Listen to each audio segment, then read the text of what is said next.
Hello, everybody. Good day. It's time for the Mikestand. Ah. You forgot again, didn't you, there, Apex? I do that at the beginning to do a sound check on the YouTube screen. All right, well, hello, everybody. Welcome to the Mic Stand. Today is Friday, October the 4th, 2024. Um, of course, this is our weekly look back at comics history, as we're still working our way through books that went on sale in March of 1940. Before we get into a little bit more detail on that, I'm going to hand off to my co-host for a moment so he can introduce himself, maybe promote anything he'd like to promote, whether it be from himself or for others. Basically tell everybody a little bit about Mr. Apex Comics here. So, Apex, the floor is yours. Thank you very much, Mike Walters. Yes, indeed, folks. I'm here to promote a friend of mine. If you enlarge my screen, please, that would be wonderful. Oh, yeah. All right. Jimmy Reyes. Jimmy Reyes. Dragon Rage. Dragon Rage Crown of Fire Part 1. You can get this on a redo in a colored version at Indiegogo. There's the link in the chat. The link is there. I got mine a few weeks ago. I read mine today. Great book, wraparound cover, black and white pages on this one. And there's the link for everybody. I just highlighted Yeah, it very there. good stuff. Also got a handy bookmark. Dragon Rage. Dragon Rage. Oh! So buy it now. He's trying to reach 12K in the second campaign. He had ran into a lot of problems. I don't want to get into that, but he's worked very hard on this. He lost quite a bit of money because there's a lot of returns because people were moving and their address were not re-verified. They moved, and when you're on a crowdfunding campaign like Indiegogo, it's best to let the campaign owner know if you changed your address. So he had to refund a lot of those customers, and that took him an extra $1,500 out of his credit on his own money to actually ship them out. And so what he's doing is trying to retain the lost funds, come out with this, and actually retain the money and ship the rest of these books out to the people they shipped them out to. So yeah, it's very much an emergency for our friend Jimmy Reyes. He's a former Marvel DC artist, worked with Image for many years, Wildstorm, Well, etc. etc. if this is who I think it is, I think he actually did some stuff for Rick recently. I think he may have. He may have, yeah. Rick Pipe, because Rick had said, I guess he saw him at, a comic convention up in Canada recently, and I guess Yeah. Jimmy did, guess he did a sketch of one of Rick's characters. Oh, cool. Yeah. Yeah, he did. He's a good guy. Yeah. Good guy. He loves Well, comics. and I know that it's probably blocking a good chunk of your chest there, but I put up the link again. I Nice. put it up, then took it down because I knew you were trying to show stuff. So, Cool. but I just want to make sure people see that. Yeah, they do. Yeah. So, anyways, and well, also, anything more you'd like to mention? Not tonight, no, but I'm mainly just to promote my friend Jimmy Reyes and his book, and it's an emergency for him to actually get. He's only over 3,000. He's 12 days to earn the 12,000 to actually put out the book, get the funds, and get all the other books remaining out to the people who backed him. So this is a big emergency thing for him. So buy it today, please. Help out a fellow artist. Thank you very much. Yeah. So, well, all right. Well, anyways, well, before we do get into our feature presentation, there's something I wanted to kind of bring to your attention. So last night, of course, I was going to the Indie Comics Showcase on Bleeding Fool, Oh yeah. And apparently somebody came out with, and this is now for me, this is actually one of the few pro-Trump comics I'd actually heard of, because most of the time, Nice. when Trump is depicted, he's usually depicted in a negative manner. But a Oh guy yeah. by the name of Jerry Hines, Oh, Jerry Judge Hines, I guess is his name. Sir Judge Hines. Oh, okay. He decided to do a pro-Trump comic in which he depicted Trump as a superhero known as MAGA Man. MAGA Man. So you might want to go back. You might want to check out that show from last night when you have some time. I don't know if you Nice. saw any of that, but that was MAGA Man. I'm ready for Maganomics. Here we go.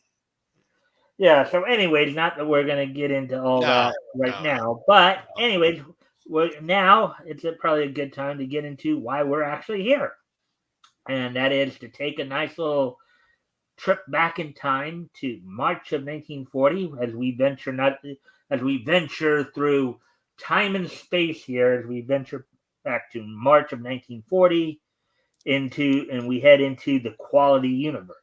We look at as we'll be looking at features from Crack Comics Volume 1 Issue 1, as well as Smash Comics Volume 1 Issue 10, and Feature Comics Volume 1 Issue 32.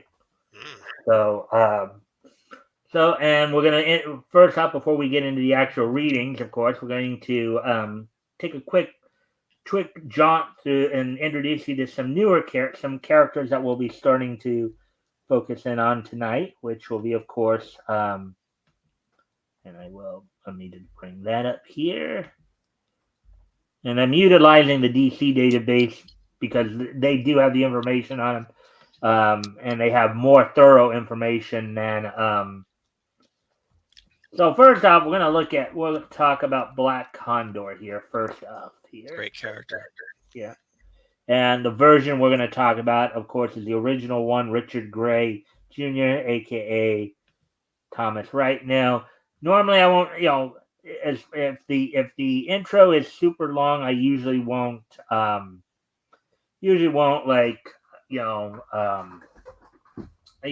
read it if it's shorter. Because usually for the most part, we're gonna see, within the realm of the story, we're usually gonna see usually I'll just cover like powers, weaknesses, abilities, that kind of thing. So, but these are all kind of on the shorter end, so I think we can hit upon some of the basics. So first off, Richard Gray Jr., the original Black Condor from Quality Comics Universe. Richard Gray Jr., alias Tom Wright, was Black Condor, and there he is on one of the issues. Other aliases: Senator Thomas Tom Wright, base of operation Asia, Washington D.C., New York City. Status good, secret identity, American, single, politician, male, 6'2", 196 pounds, blue eyes, black hair. Quality Universe, created by Will Eisner and Lou Fine. So yes, Lou this Fine. is your question right there. Yeah. First appearance, Crack Comics number 1, cover date May of 1940. Last appearance, Crack Comics volume number 31, October 1943. So let me just go ahead and I'll read the history here. As I said, pretty short. When he was still an infant, Gray's human family was killed by bandit raiders in Mongolia, and the boy was raised to adulthood by wild condors. Along the way, he learned to levitate and fly. Early in his life, he obtained a black ray pistol, capable of producing a wide variety of powerful energy effects. No known explanation exists for the origins of these powers. As an adult, Gray wandered across Asia, righting wrongs and overthrowing evil despots as a Black Condor. Now, much of this is going to probably get repeated. This is why I usually don't, do these. Just get into it. Let's go. Yeah. So, he stumbled upon the murder of Senator Thomas Wright. Yeah, I'm just, even though these are short, I'm just going to do the powers of the bill. I'm just Okay. That's fine. because we'll more or less see all of this. In a comic. Yeah. Well. Yeah. Okay. So powers: flight and telekinesis. Weapons: a black ray pistol, which has the abilities to inflict paralysis, stalls out internal combustion engines, produces explosions, um, produces magnetic effects, cuts metal. Damn. So, well, he was well. Let me As have you that saw, gun. That's a cool gun. yeah. Well, I don't know if you were aware of this, but he's not really the only one who had a quote unquote black ray pistol or It's black a light. Phantom lady. Yeah. So it was actually a pretty common thing back then. Yeah. Now I'm just gonna read this one time through because this is something that they always say here in DC. Hmm. It's kind of changed since I originally found this site because taking into account Dark Crisis, they used to talk about this with the multiverse. So this version of Black Condor, including all history and corresponding appearances, was erased from existence following the collapse of the original multiverse in 1985-1986. Crisis on Infinite Earths event, and later restored following the rebirth of the Infinite Multiverse during the Dark Crisis of 2022-2023. Even though other versions of the character may have appeared, this information does not apply to those versions. Now, mind you, of course, this is something that they say with all characters. That's why I'm just reading it once, and we're done because unless there's other notes, I probably won't read any other notes. So that's Black Condor. Yeah. So now I'll go to Red Torpedo here, Red Torpedo. Yeah. and this time I'll just skip Right. because Hmm. again we'll see. We'll probably see what we need to see in the story when we read it. So. Right.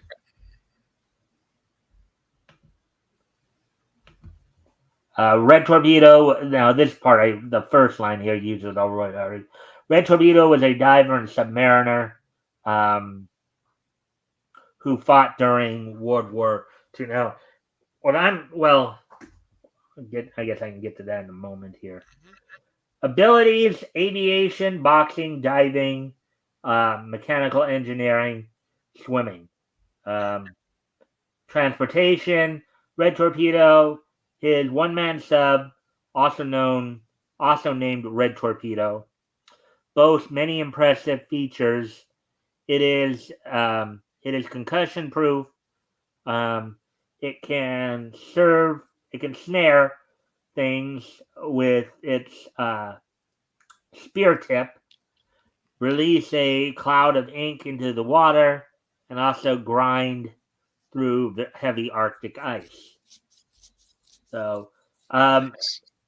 there's two notes here, but the one, as I said, I've already read the first Right. one here, but the Yeah. second one here. In the months leading up to U.S. entry into World War II, the Red Torpedo maintained a secret base on a small island somewhere in Hawaii. So you have to remember, as we talked about here, this book came out and went on newsstands in March of 1940, even though the Yeah. cover date was 2 months after May of 1940. May. So Yeah. basically, go on the premise that everything that happens in this book is happening on the date it was basically said to have been released, which was actually let me see. Let me just go back. Oh wait, never mind. I'll just do. I'll show that Yeah. after I get to the last one, Spider. Okay. Then we'll just go. Go to this entry of the. Oh. All right. So the Spider was in reality big game hunter and playboy Tom Holloway, Ah. and there were abilities: archery. Now this is the original Spider Tom Holloway. I know Yeah. that. I know that. I think post crisis they did do some. They did some major changes to his character. Where I think it was claimed. I don't know if it was post crisis or Silver Age or whatever, but made it seem like he betrayed the freedom fighters or something like that. Huh. I'm aware of that. I don't know if you were aware of that or not. I hope I just Right. inadvertently spoil that for you, but that Sure. happened. But that wasn't in these stories. Equipment, bow, bulletproof costume, transportation, the Black Widow, which basically was his car, the name of his car. Black Widow. Yeah. So, weapons, spider seals, custom arrows that burst into flames upon shooting, Whoa. and which bore a scarab-like tip that branded itself onto a target.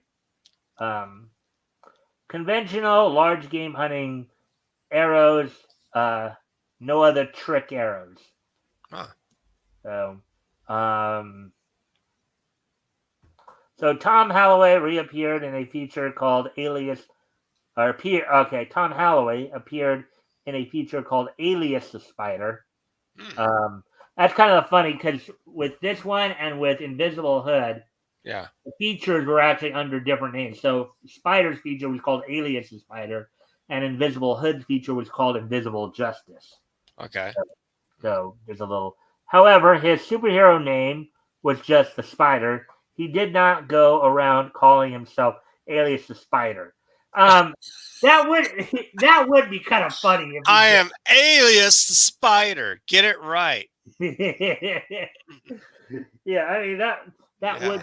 that would be kind of funny if he didn't. That'd be unnerving. I mean, if he really felt the need to do so, I mean, that would almost sound borderline Gosh, this guy's a conceited. blowhard. Stop it. We're Yeah. gonna kill him off. He's terrible. So Alias the Spider. Here you go. Alias this. Yeah. okay, and this is what I was this is what I was referring to a moment ago. On New Earth, Tom Holloway was a criminal who posed as a superhero to eliminate competition. However, there is no evidence that the Quality Universe Tom Holloway was a secret criminal. So even though DC essentially bought up the characters Yeah. and created kind of a parallel universe of Quality Comics, just put some other little interesting little twist to it. Was it at Earth X? Yeah, I believe it was Earth X. Okay. Yeah. So, yeah. So, anyways, Crisis on Infinite Earths. so now that the intros are, of course, out of the way there, let's get to our feature presentation. Yes. So we're gonna start. We're gonna actually start with, since we're doing three stories out of that book and one each from the others. Right. We're gonna start out with Crack Comics #1 first, and then we're gonna go over to Feature Comics Volume 1 number 32. So grand total there'll be 14 pages in this book. Nice. And then the Doll Man story in Feature Comics, I believe that's 9 pages, and Cool. the Invisible Invisible Hood Hood. is 5 pages. I think grand total is supposed to be 30. So I think Nice.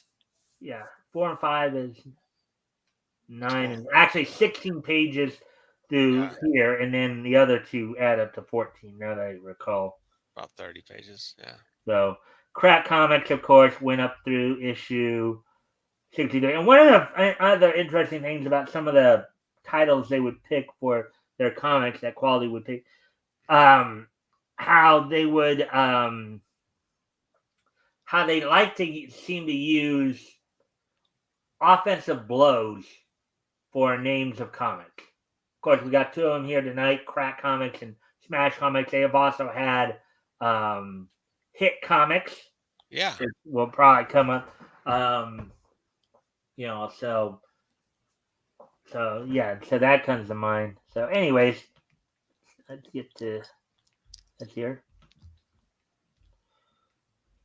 All right. So Crack Comics. So can you see that then, Apex? Yes, I can. Yes, I can. So All right, so Crack Comics, May #1, 10 cents. Oh Do, yeah. do, do, do, do, do, do, do. Lucky, lucky for Jane Arden that the clock came along to save her. So there's Jane Arden. So in this issue, the clock, Jane Arden, the Red Torpedo, Alias the Spider, Molly the Model, um, the Space Legion, Slap Happy Pappy, and many others. So do do do do do do do do. Crack comic starring The Clock Yeah. and Jane Arden. Yeah. And featuring da da da da da da da da da Black Condor, Yeah. Wizard Wells, Madam Fatal. That's the guy I was telling you about earlier. Right. Yeah. And Ned Brent. You can Yeah. kind of see what I'm talking about there. Yeah. Yeah. I do. Yeah, and then just a redo of that.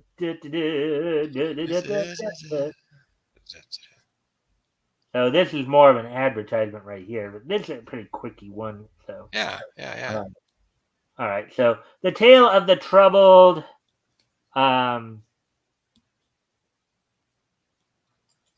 toys, I guess. Trail of the trouble thing. Troubled things. Okay. Yeah.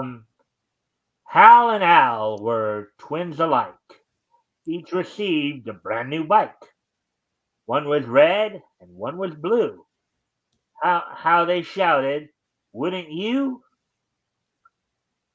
Though their bikes seemed just the same, in parentheses here, even the maker's name. Hal's Blue Beauty always won every climb and coast or run. Al was very mystified, till at last, by chance, he spied on Hal's bike a moral brake. In parentheses here, his was of a different make, quote unquote. Now, said Al, the sleuth, I see why you always win from me. Moral brakes are plenty slick. Let's go trade in this one quick. Al went to the cycle shop with his bike and made a swap. But now each race ends neck and neck. Neither wins. Now ain't that heck? Be sure your new bike has Moro coaster brake. Yeah. So interesting ad. Yeah. Makes me want to And buy it. here's our old buddy, the clock there, of course. The clock. You can see the artwork there. I could do the narration. All right, you want to do the narration today? Yeah. All right. So. I guess you could be the clock if you want. Well, we weren't going to read the clock. Oh, that's right. Never mind. That's it. Yeah, it'd be too much. That's right. I was focusing more on the newer stuff tonight. Yeah, agreed. Yeah. Well, you know me, I always try to get as much in as possible. Here's Off the Record, which is another little featurette piece. There's Space Legion. Sure. Oh, cool.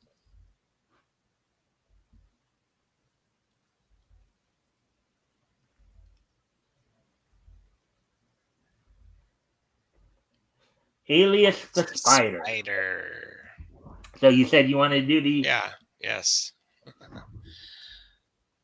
A reign of terror breaks out in a large city. Even the city treasury safe is blown open. Boom. Jewelry shops are looted. An ocean liner is destroyed and a shipment of gold stolen. And numerous murders occur, all in one night. The police are helpless and unable to find but a single clue: the sign of the cricket. Now there is another bit of on the left panel. There is a so if you do the News narration. of the catastrophes reach a fashionable sportsman's club.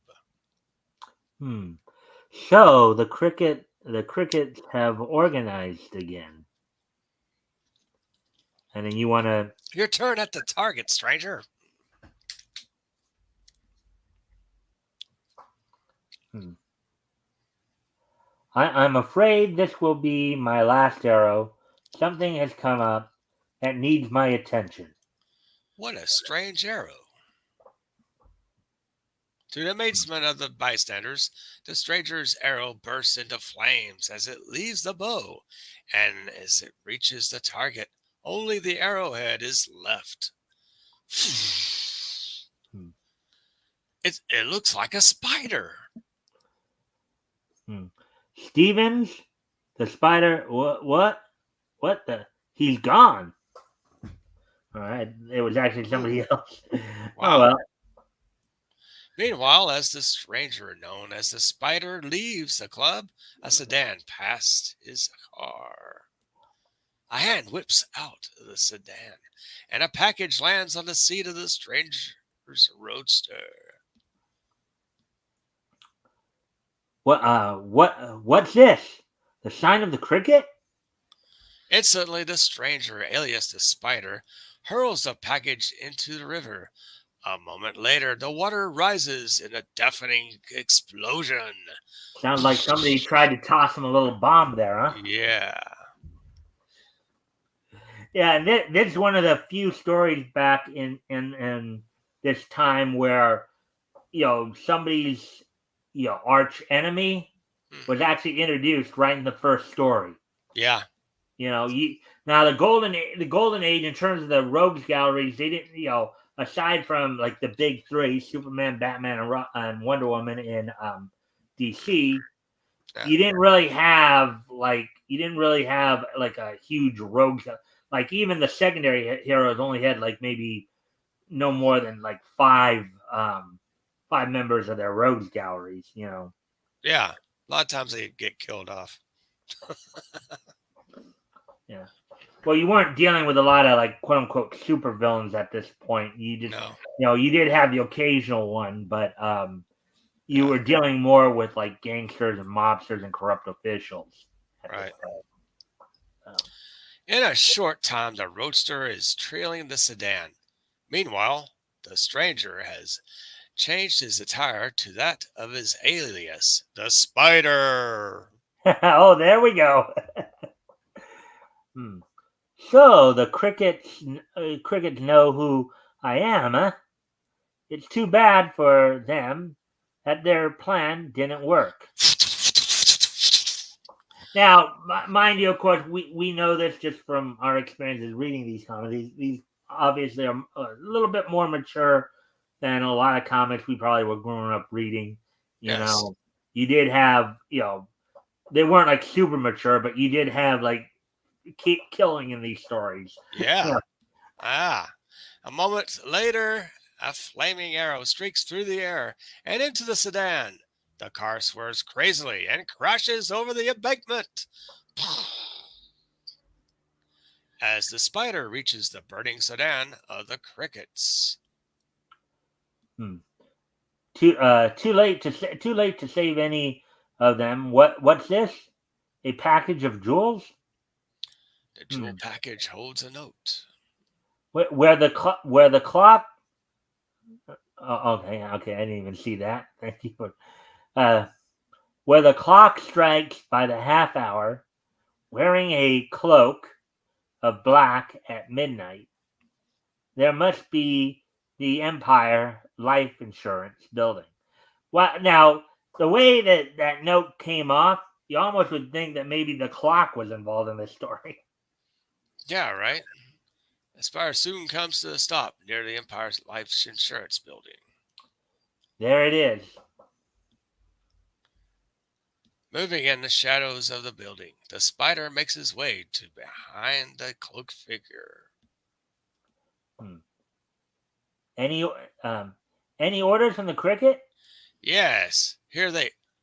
As the cloaked figure is about to give the spider the orders, he sees the spider's shadow on the sidewalk and instantly draws his gun. In a flash, powerful arms strike out and grasp the agent of the cricket. Ugh.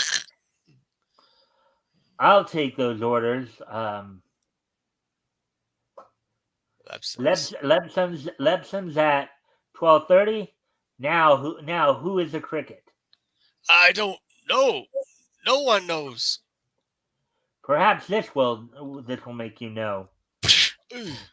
You notice how he said that? This will. Yeah. Yeah. Jog his memory. Well, who's the cricket? Ugh. All I know is that I've never delivered this package you gave me to Sid Spring Street by 1 o'clock. Suddenly, a spotlight from the passing car hits the two figures. Then, a blast of machine gun. Get back here! Ugh, they got me. You don't miss a thing, you crooked devils.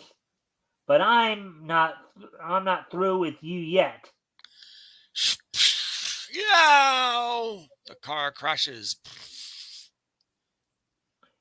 Since you asked for it, I'll fight you crickets in your own fashion with death. Wow! Yeah, Wow! he's serious. I like it. Yeah, no kidding. I mean, they could not. I don't think they could get away with that in today's writing. Oh, they're one of the indie comics. Maybe not the main three comic publishers, no. Yeah, but indie comics you could, but not You in the Yeah. All right, let's move on here. Let's see. With the crickets in the car, taking care of the spider. Taking care of, the spider turns to nearest police phone. Send your best men to Lebson's department store. The crickets will strike at 12:30. A few minutes later, the spider roars past Lepson's department store. There is a snap of a bowstring, and a queer seal digs into a thug's hand. And of course, just a quick reminder: the word We know queer queer here, means strange. Yeah. yes. Just for those who are wondering, Yeah. we just do that just so people know and understand. It's not a gay seal; it's a strange seal. Got it. Yeah. Right. The spider, let him have it. Amid the bedlam of blasting guns, the seal of the spider finds its mark with amazing accuracy. Look, the cops. Stay where you are before we drop every one of you. Wow, they're serious too. Yeah. Comics were pretty serious back in these days, Yeah. weren't they? Love it. With the police on the scene, the spider quickly leaves to deliver the package of jewels to 510 Spring Street in his search for the cricket. As the spider enters 510 Spring Street, Nice creepy place. Strange, nobody's here. suddenly a trap door in the floor below the spider opens. Welcome, Mr. Spider.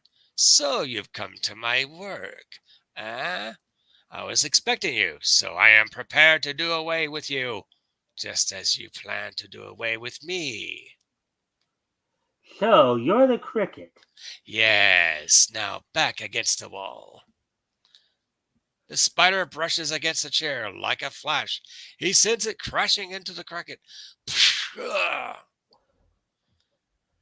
And he dives after him before he is able to recover from the sudden surprise. I'll kill you with my bare hands for this. We'll see about that. Crash! Ah! Another terrific blow sends the cricket crashing through the window and into the Black River below. As the spider is about to leave, he pauses for a moment to watch the circles on the black, cold water.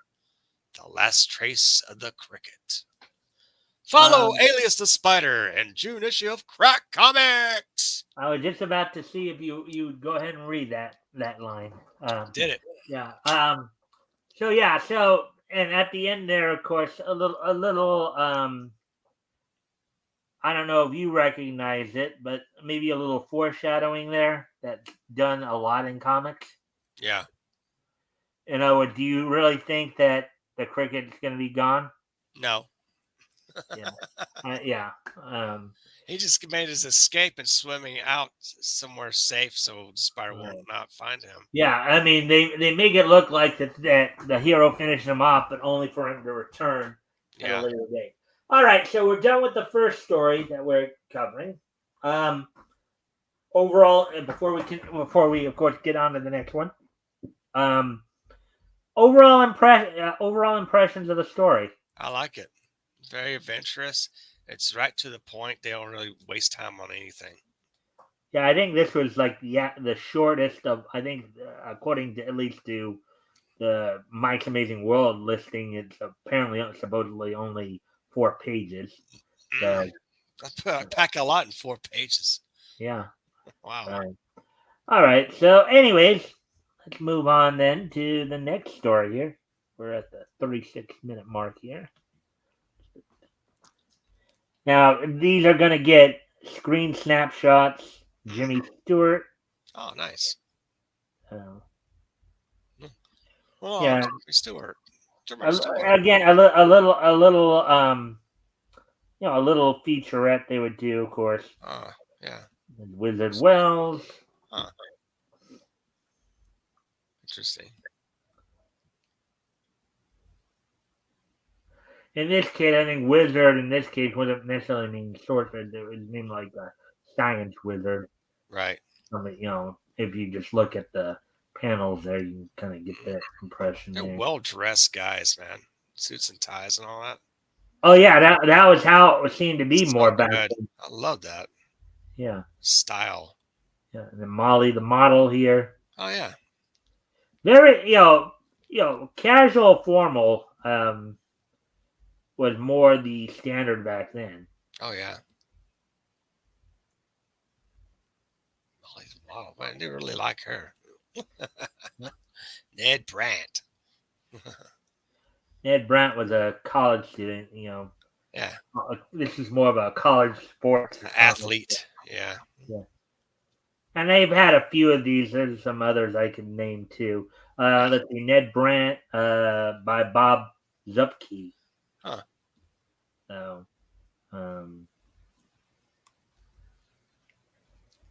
Lee Preston of the Red Cross.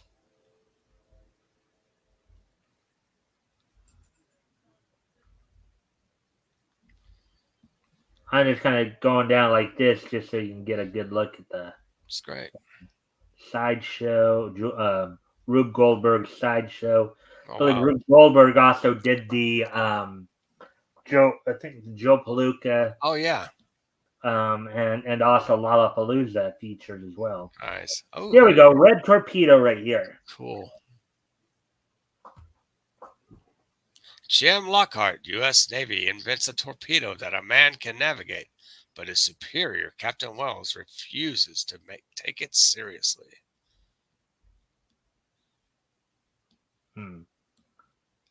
No, Jim, it's just too fantastic. I can't let you build it. Forget it.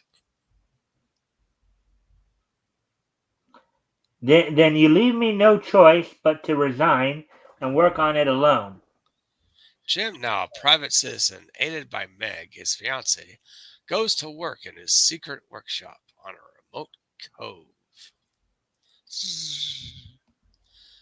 Well, lunch here tonight. Oh wait, actually, I think that's you. Yeah. We'll launch her tonight, Meg. You want to do the women voices tonight? Of course. Since we have, I don't know if Courtney's here yet. Yep, I haven't seen her. So, yeah. Right.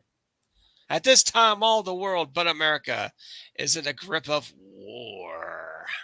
Now, remember, this is March of 1940, so this is almost 2 full years before America even got involved in the war.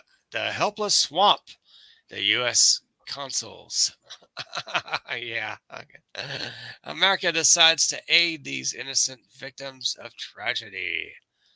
But Now, even though for the most part we as a nation we were more isolationist, yeah, there were a lot of these comic book creators. Now, we've talked about this too. A lot of the comic book creators at the time were of Jewish descent yeah, and had actually wanted us to get involved in the war. Um, but of course, our leadership at the time just wouldn't have it, obviously. no. But anyways, continue on.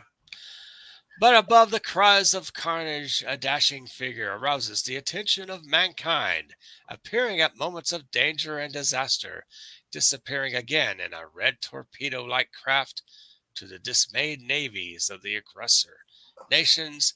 He is known as the Red Torpedo. Meanwhile, in the chancellery of a ruthless power, this is our chance to provoke America. We will sink that ship. Then they'll have to fight. Send this to the captain of U-079 at once.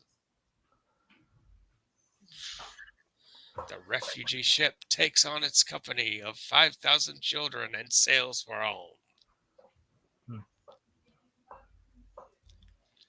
The Red Torpedo, cruising about near the danger zone, draws near. I wonder what she carries. In his marinograph, he sees the helpless victims. Well, why it's a refugee ship. And look at the one at the far right there. Look at how they depict the marinograph. Oh, yeah. Yeah, fuzzy. Like, yeah, it's good. Kind of what they thought of stuff at the time, huh? Right. Okay. Going down there a little bit. Other sinister eyes have seen the ship. 2 subs near it. Look, a whale! A whale, nothing. It's a submarine. Prepare to fire! Unaware of the red torpedo, the subs plan a double attack on the big ship. Oh, inform U-079 that I'm ready to release a mine. Oh, you got it. Yeah.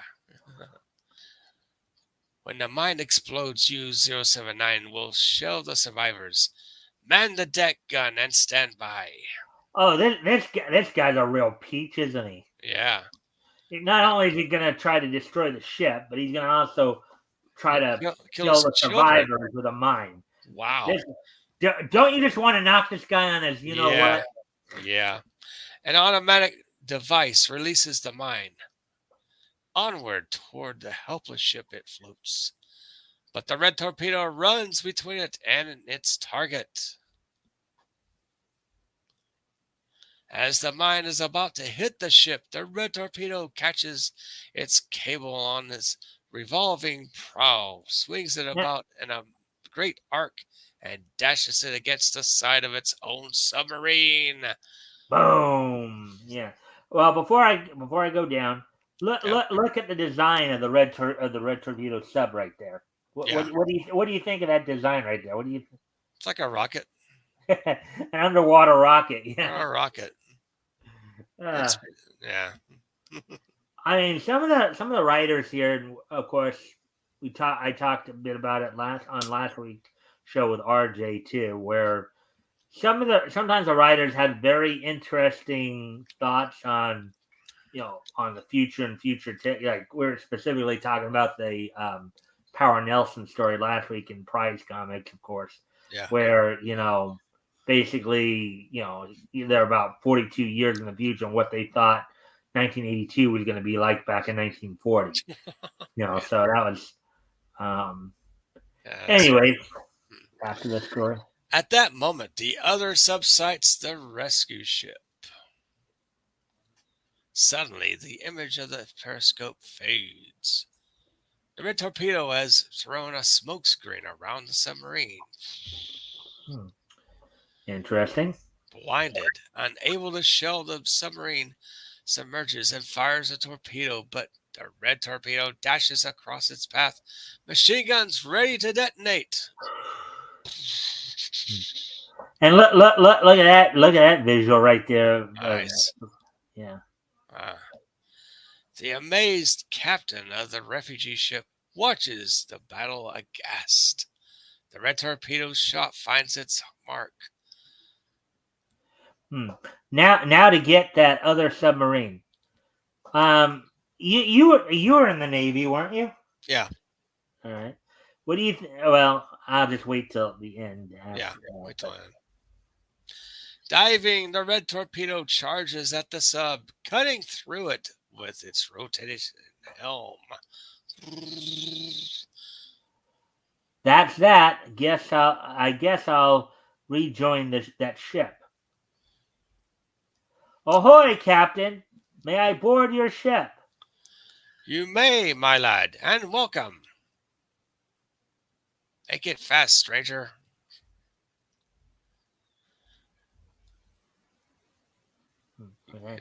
It's safe enough now, Captain, but to make sure, I will escort you. When the refugee ship meets its convoy, the red torpedo vanishes. Later at the Navy Club in Washington, D.C.,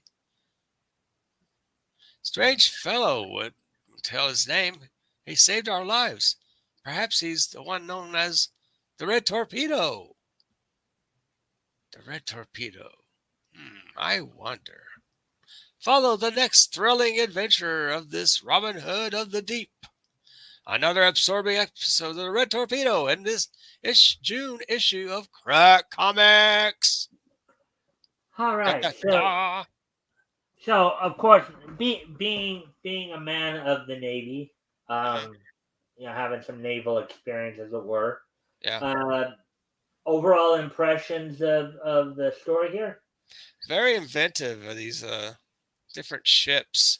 I mean, these ships on the left panel, they're accurate, but the little mini sub thing, that's a bit of a creative outlet right there. A very creative way to design a sub. That's unusual. Yeah. So I take it you like this story as well? That's fine. That's good. It's a good one. This one was said to be a little longer. Yeah. So just going to take care of a couple of things here real quick, and then we'll move on to the next story. Right.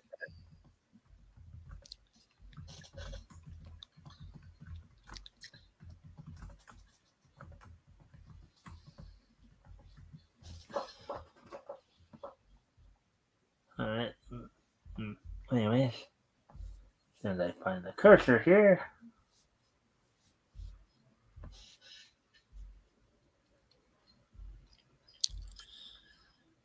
There it is. All right, so let's move on to the last story in this book, Black Condor. See, they're still talking about it. Let's see, about the battle of the world's greatest hurdlers.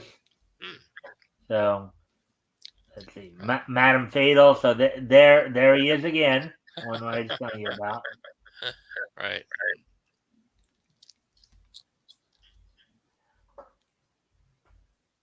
Actually, if you look at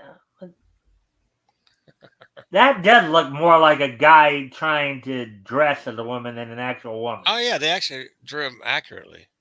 It's not bad. Yeah, still not something that probably would appeal to a lot of people, but right. Some decent artwork. Yeah. Slap happy pappy. Wow. That's obviously more of a comedic story. Yeah. Here we go. Yeah. The Black Condor by Kenneth Lewis. The man who can fly like a bird. Now, Kenneth Lewis, I'm guessing, was probably may have been a pseudonym. Yeah. From the beginning of time, man has thought of flight. History records man's feeble attempts through the years, wings of wax gliders, and now the airplane. But can he be master of the air until he himself can fly? Hmm. And of course, the wax idea. I mean, I'm sure you've heard the story of Icarus. Yeah, wax wings. Exposed to the sun, he falls to the earth. Right.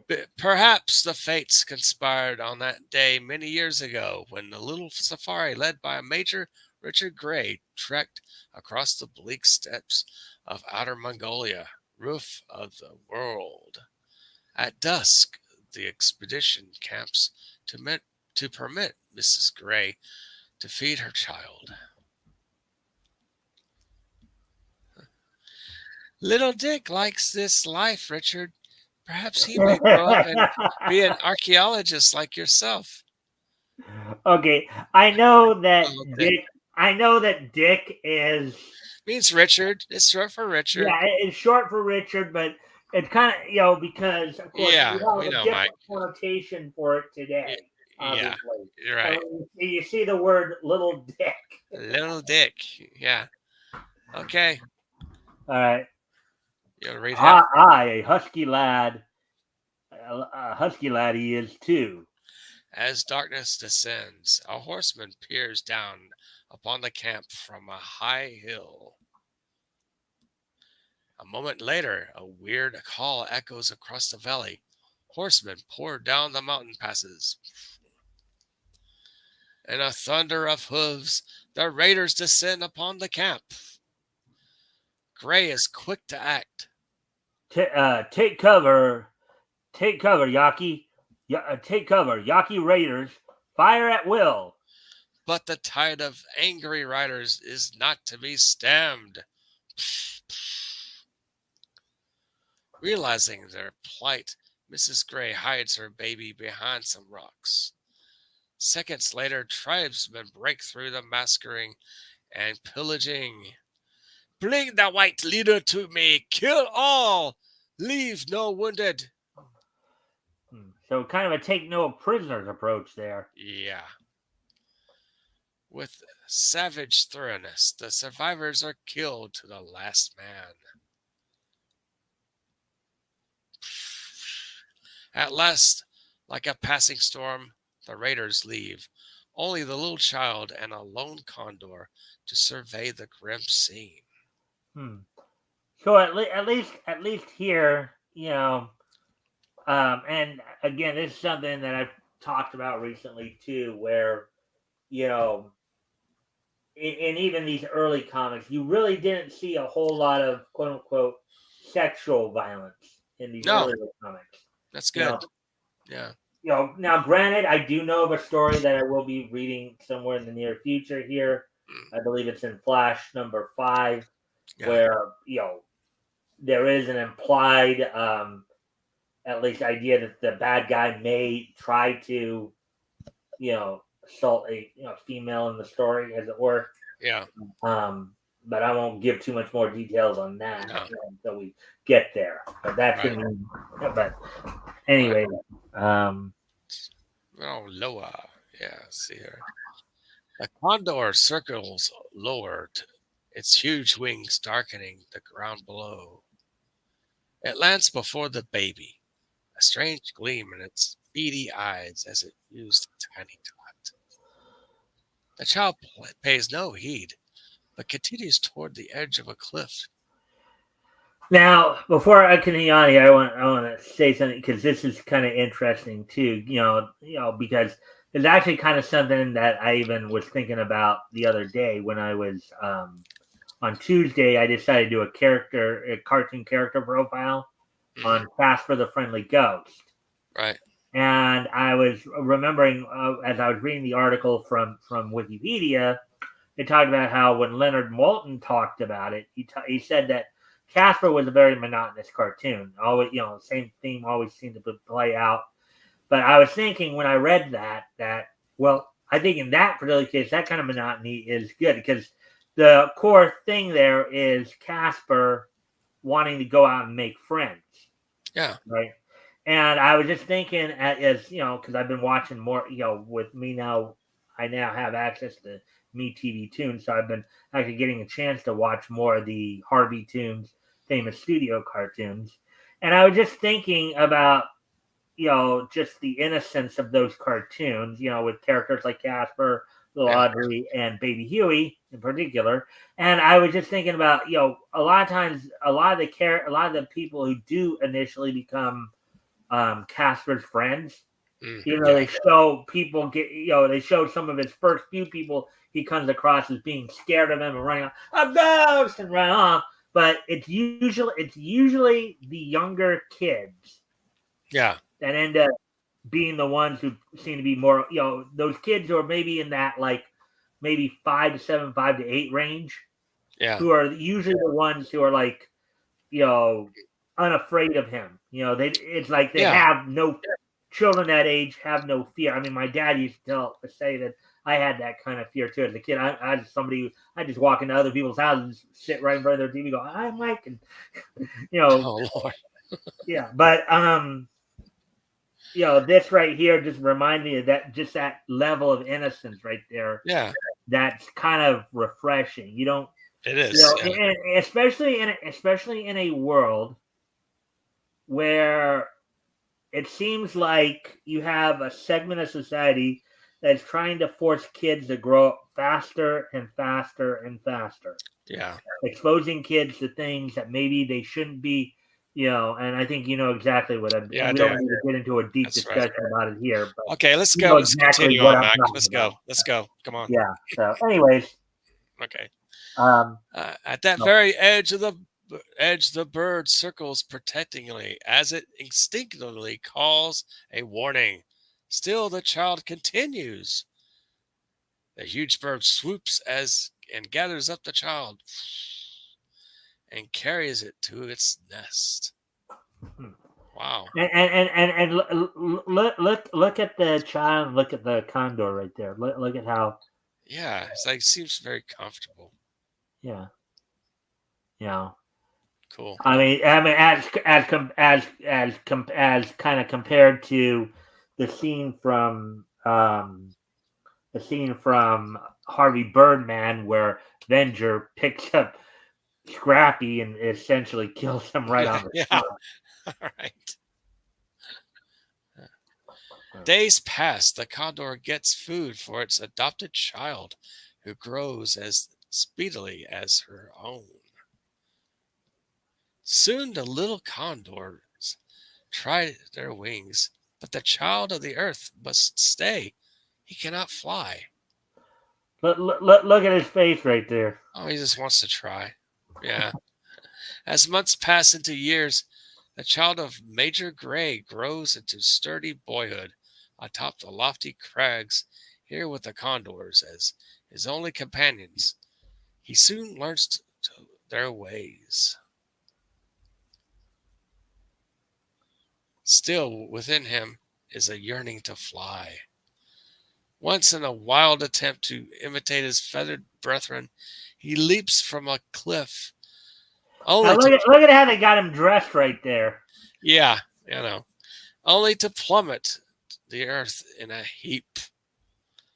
Again, his life is saved by the old condor, his foster mother. The first failure, It's almost like the condor understands. Yeah, look, you're a human child. I want to take care of you. yeah, I don't expect you to be flying. I don't expect you to die either. Yeah. Yeah. The first failure only sharpens his desire to fly, and during the following years, he puts his keen mind to the task of studying the movements of wings, the body motions, air currents, balance, and levitation. At last, his determination is rewarded by success. The young birds now have a companion in the air. Wow. He Now speaks. imagine that for a moment. Imagine you're like out in the mountains somewhere, right? Yeah. And you look up and you see a bunch of condors, and you also what catches your eye. Oh, there's a human boy there who seems to be flying as well. I think his I, bones possibly need to be hollow because birds' bones are hollow. enable the air currents in their bones. That's enabled them to levitate more while they're flying. Hmm. So he Well, managed to have. I think I did read somewhere at some point that well, I know that in the case of Hawkman, I think that's the case. Yeah, he has Uh, the nth metal though, the gravity metal, yeah. enables him to fly. But Hmm. his, of course, Black Condor is a bit different. He speaks to his bird friends in their own strange language, planning forages. Then one day, while he is foraging for food for the flock, he is suddenly set upon by fierce giant eagles.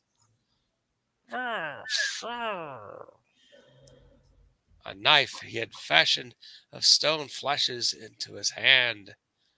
Okay, now here's kind of a leap. Here's kind of a leap in logic right here.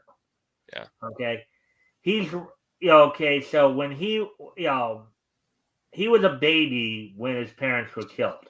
yeah, Okay, and from basically the time that the Condor rescued him here, you know, he was studying the ways of the condors, right? He was right. basically becoming a birdman, as it were, Hmm. you know. So, and I know they won't explain this here, and we've talked about these leaps in logic before in these Right. comics, but the obvious question is, how did he have enough wherewithal without knowing anything about a possibility of a knife? How was he able to forge a knife?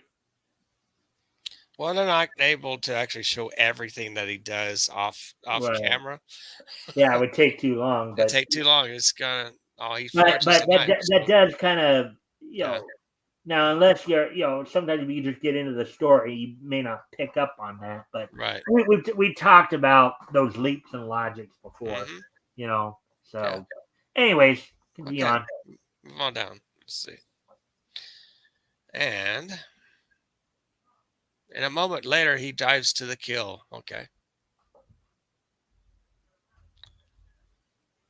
Wow, giant eagles. Outnumbered, clawed, he fights grimly until his strength gives out. Oh, look at him! Look at him! It looks like he really did get kind of Yeah, he got scratched cut. up. His claws. Yeah, What do you think? What do you think of the art there in terms of how they put those scars on him like that? that's What pretty do you think? accurate. It's nice. Yeah, it's believable. And he falls wounded. Do my eyes deceive me? A man falling from the sky. You go ahead and you want to read him? Oh well, you had already Oh, started okay. the reading. Okay. As heaven's my witness, it is a man who can fly. Who are you, lad? Speak. I am Father Pierre. Ah, his eyes open. At the sight of the old hermit, something stirs in the young man's memory. Here is a human like himself. Come, lad, I will take you to my hut. Now I understand you've lived with the birds so long that you've forgotten that you're a human. I'll call you Condor. Yes, Black Condor, for your hair is black. Through long days, the old man patiently teaches him to speak quickly, quick-witted. Black Condor rapidly learns all the hermit can teach. Thus a year passes. One day, Black Condor returns from the long flight to the little cottage. It is empty. A strange pall hangs over it. A feeling of tragedy pervades. Hmm. Go ahead. Yeah, I was going to do that. Something's wrong. I can almost feel it. Pierre, Father Pierre.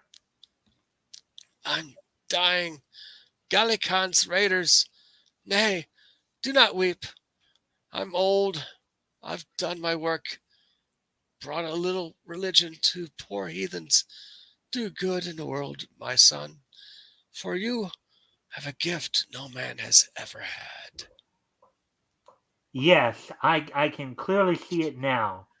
There is but one job for me in this world: to use my gift of flight toward aiding man. And the years following Father Pierre's death are filled with a name. Across the east and over the continent sweeps a mighty figure, the Black Condor. Terror of the outlaw, suspected by the authorities, he wages a relentless war on evil in his own manner. Our scene shifts to a quiet village in Hindustan. Suddenly, the midday calm is broken. Gali Khan's raiders! To the gates! Frantically, the townspeople attempt to close the gates. But like an angry torrent, the raiders pour through.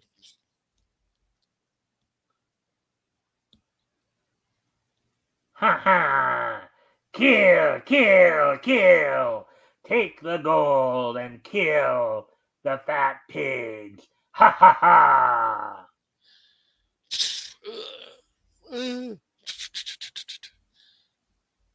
Suddenly, a figure appears silhouetted against the setting sun.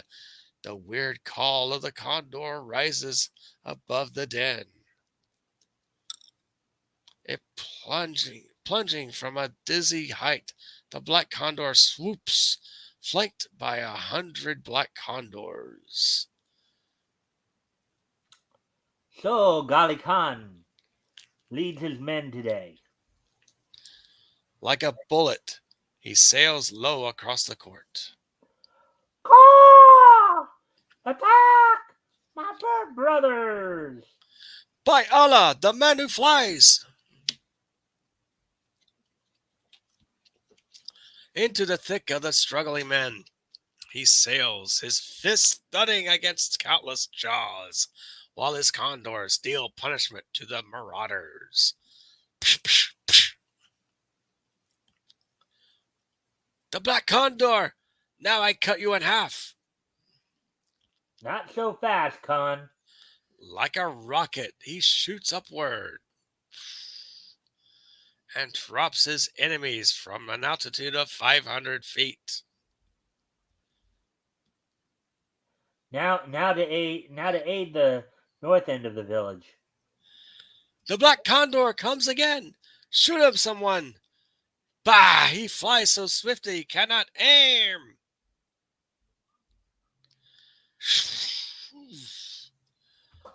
The condor assists nobly.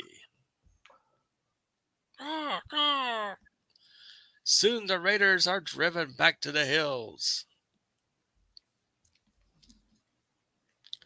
A great shout of joy as the people thank their gallant defender.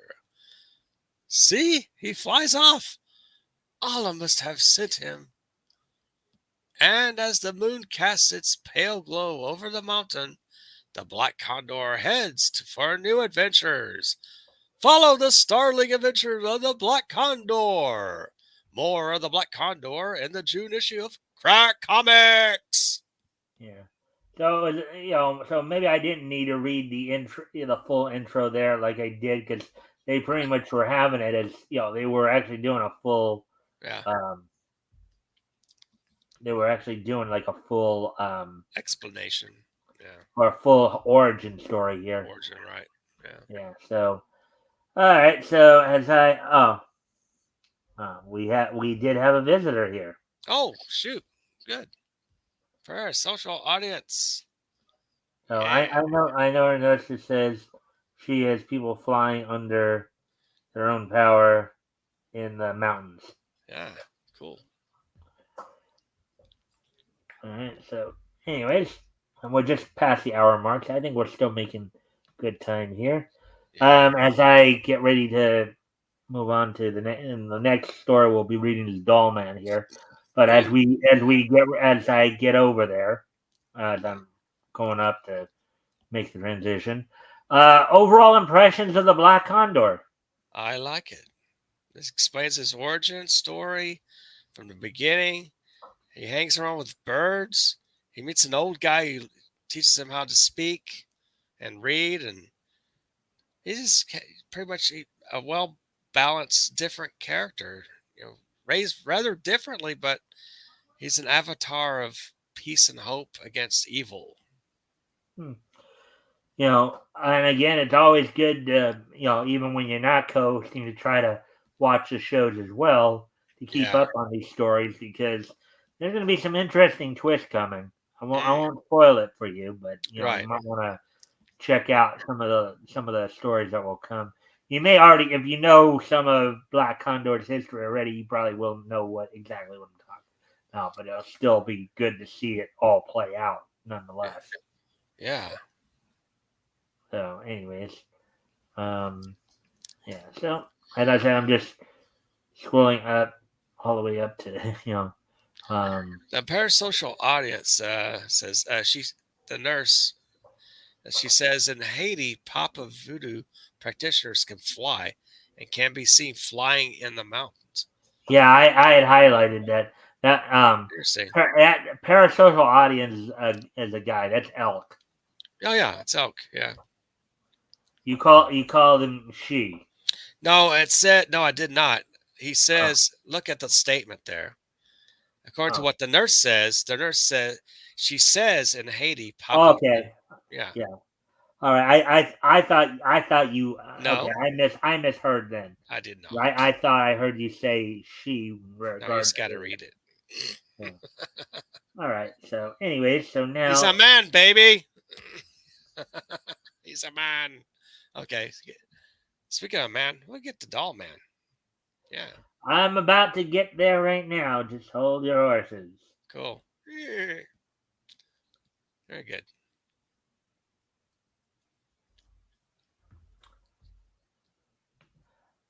Of course, one of a few like kind of tiny mites, as it were. So, Future Feature. Comics, I like that. of course, starring the Doll Man here. Ha ha! You should know that. No fist and hold the Doll Man. Do do do. Starring Doll Man and featuring do do do Mickey Finn. Do do do do do do. Lollapalooza. Do do do. Spin Shaw. Rant King. And also do do do Captain Fortune. Do do do do do do Big Top. Do do do do do do do. Bruce Blackburn. Reynolds of the Mounted. The Ghost Detective. The Voice. And Rusty Rand, I believe, or Rusty Ryan. Huh. So there, of course, feature and number 37, 10 cents. Feature was still kind of mixing it up a bit, mixing in some some of the the Yes. It's, reprints of the new strip stories and intermixing original content in there as well. So I just says number they were one of the 32. companies that was still doing that. Yeah. I just said number 32. Yeah, Cool. number 32, right? A doll man. Oh yeah. It's going larger. William Irwin Maxwell. Yes, William Irwin Maxwell. This is less than a foot tall. The amazing doll man outranks the toughest and wisest of ordinary men. A young scientist, Daryl Dane, has discovered the secret of transforming himself into this tiny dynamo. The 20th Century Limited streaks along its silver tracks. Step on it, Daryl. We, we can't let him leave that train with my formula.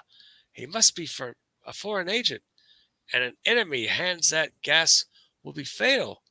He stole that formula before I could finish it. In this state, it is deadly poison, complete. It will be an effective antitoxin. Daryl Dane drives his friend Dr. Roberts. Yeah, you should have probably said that before. It's all right. But we know that sometimes they get a little funky with the narration boxes. I know RJ's made that similar complaint before. Right. I know. That's why I brought along this tube of hyposolmide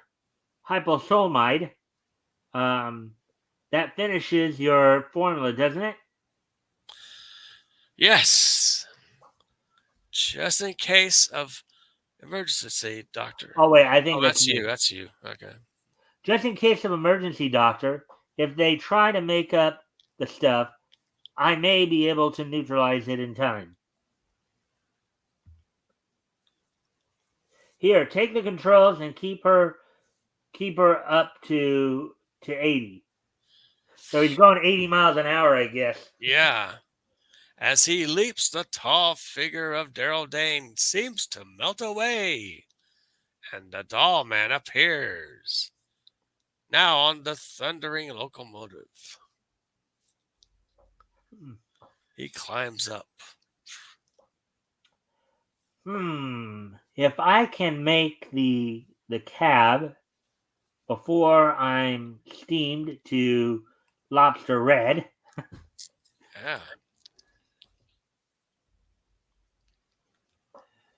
And what do you think of the name they gave him, Dollman? You think he does look kind of like a doll? Well, yeah, he's about as small as a doll, like probably less than 12 inches, Mm-hmm. between 6 and 12 inches, I think. He's like an Yeah, 8-inch Mego action figure with a sporty cape. yeah. Boy, and this baby's plenty hot. Ouch. Tortuously, the doll man makes his way over the steaming, throbbing body of the engine. At last, now I'll give the engineer a new experience. Ooh. He leaps down on the throttle and the train screeches to a dead stop. What in blue blazes? Sorry, boss. Hold her here a sec. I'll be back. The doll man hops to the tender and crawls nimbly over the coal. He comes up in blackface. Yassa! Yasha! Oh boy. Ah. Could you just hear the Yeah, cries right now? let's Just move hear along. the screaming. Oh, but later in the baggage car, he is once more Daryl Dane. He cleans his face.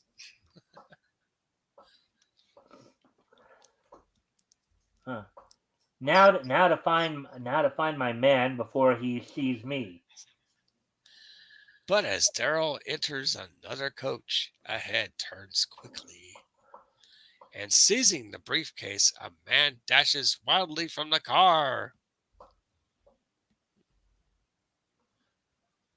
Come back here, you. But he slips from Daryl's grasp and leaps from the stalled train. Whoa. Ooh, And it looked like he's taking quite a leap there too. yeah. Before Dane can follow, his man has vanished through the bushes.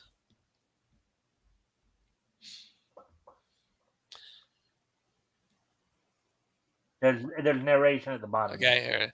Outside, Dr. Roberts has hoped for the return of his formula.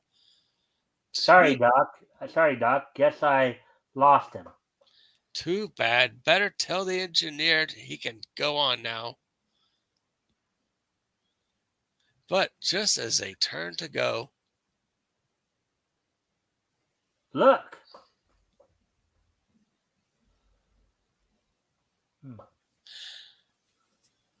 go ahead.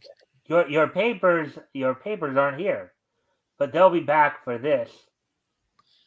In a flash, Dane has become the doll man.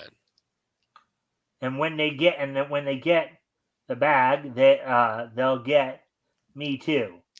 You'd better run along, or they'll suspect something. All right, I'll leave the rest to you. Good luck. Dr. Roberts is off, leaving the briefcase on the embankment. Soon a motorcycle chugs up the road, and the case is hitched to the bouncing vehicle. The doll man gets his bumps Out of the cloud, a plane roars down to the highway. It heads straight for the cyclist. A hook is dropped and the bag swung aloft. Twirling dizzily, the bag is hauled to the plane. And the doll man learns the first pangs of air sickness. Oh boy. Wow. Here it is. Open up. Oh wait, there's See? narration at the bottom. Oh, the bag is pulled into the plane. Here it is. Open up and see if any of the papers are missing. What? Golly, I don't want to be caught yet. I'll take the well-known powder. Oh. He springs to a safe place on a wing. Herr Schultz, you see what I thought I saw? Or, huh? I'm not sure. The doll man has slid down on the landing gear. The plane swoops to a quick landing in a forest clearing. And the pilots head for an old ramshackle house. Unseen, the doll man hoped to a windowsill. Now ramshackle, Hops.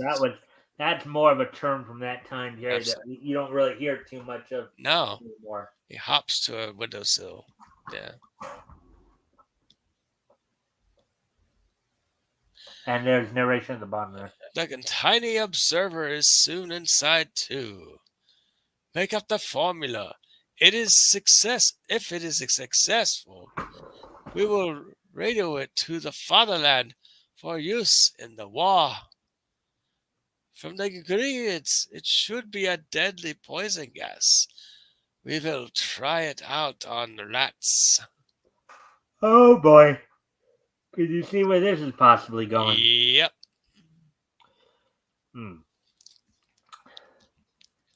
Wow. Wow.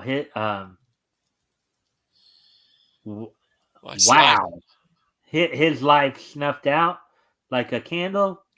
Can't let them send that in its present form.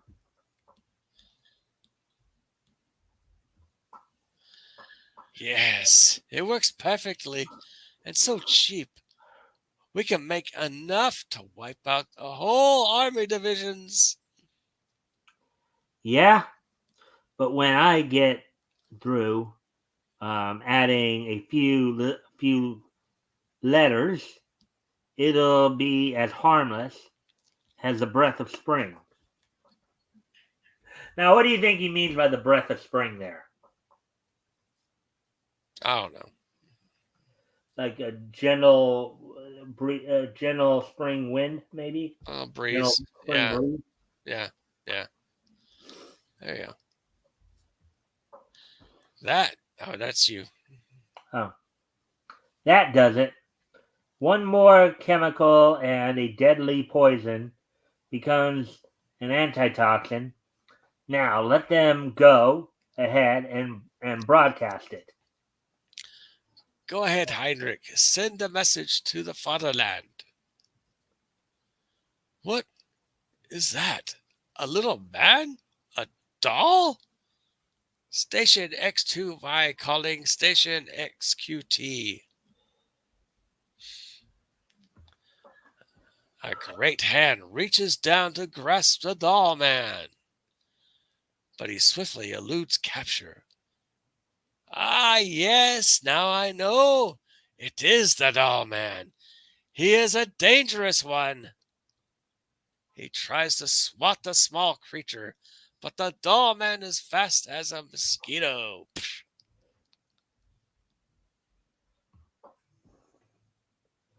Wait, Yeah. I'll knock him out.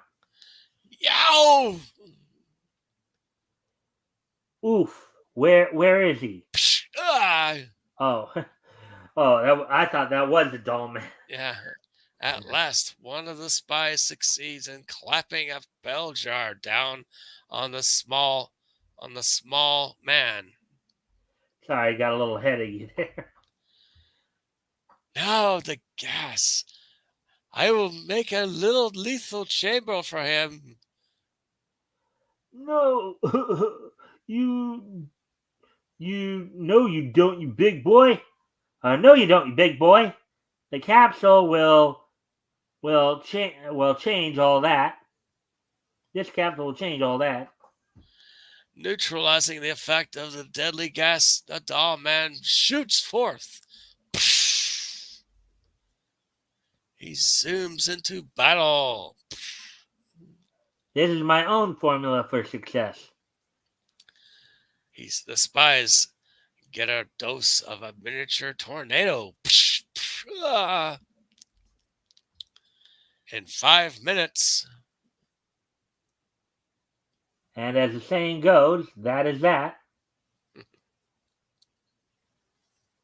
Give me the district attorney. Charge this.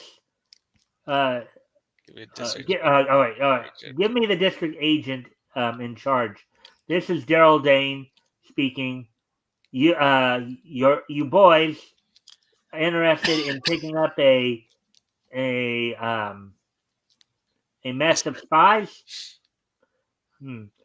Sorry, I had to give your formula away, Doc, but at least it can't do any harm. You did a nice job, Dane.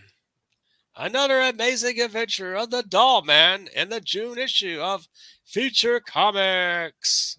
All right, so we're done with that one. Probably the longest. I think that was the longest singular story of the night. Overall impressions? I like it. It's a good one. All the action, the intrigue, and it's cool. They're freaking out. This guy's size of a doll is gonna mess things up for them. They're very surprised and defeated. Parasocial audience. Hollywood has lost its affection for mounted police heroes. Yeah, seems like they have. They're all wokies. Too The bad. same doll man cannot hold himself in his fist. Oh yeah. All right. So, anyways, and I don't know if I already asked this, but overall impressions. Did I ask that already? You already asked it. Okay, sorry about that. Even my head kind of does a little space case every once in a while. All right, so we do have one more story. Yeah. I'll go to the Invisible Hood over in Smash Comics number 10.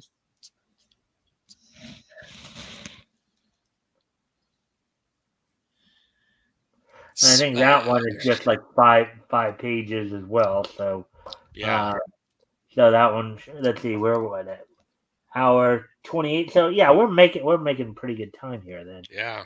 Actually, we may end up finishing by at about the 2-hour mark here at the rate we're going, or just past the 2-hour mark because I thought with some of the intro stuff it might take a little longer, but looks like everything's filling out time wise as it were. So yeah.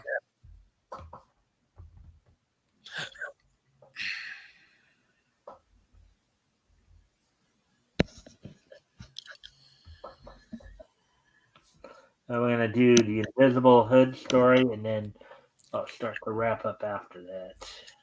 Yes. Smash Comics, of course, starring Bozo the Robot right there. Nice sketchbook. Or Hugh Hazard and his Iron Man, Bozo the Robot. And also starring Espionage, Wings Wendell, Invisible Justice, and Sheik Carter. Cool. So announcing. It's Red Rider Rifle. Yeah. Espionage starring Black X. Huh.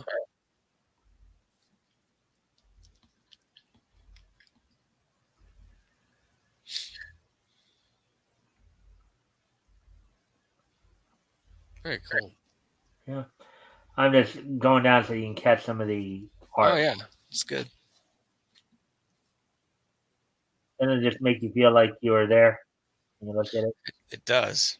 Yeah. Just feels like I'm drawing it. It's good. Hmm. Oh yeah, it's cool.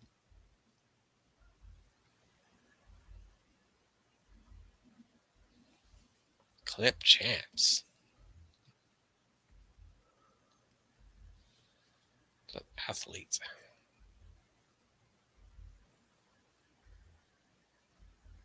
They'll pop Veep. Yeah.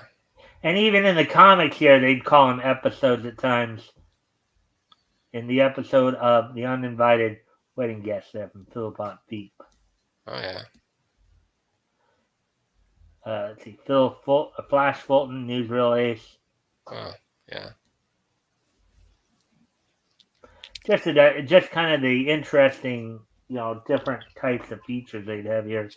Even though they were getting started with superheroes, but they were doing other stuff too. Kidding the kids. Oh yeah. Iron Man And the featuring Iron Man episode. and his Iron Man, Bozo the Robot. Huh. So there was an Iron Man like 1940, but Yeah. it's not really the Well, Iron Man as we know today. yeah. Yeah. Well, I think one of the ways they differentiate and why you don't hear too much about it is because the feature, of course, feature was called Hugh Hazard and his Iron Man. So they were using Iron Man in a His more Iron generic sense, Yeah. featuring Bozo the Robot. Yeah. So that's why you probably never heard any like kind of legal issue over it or anything like No. that. Whereas Marvel, when they created the character Tony Stark, aka Iron Man, he was named Iron Man. Right. Was more than just a Captain Cook of Scotland Yard.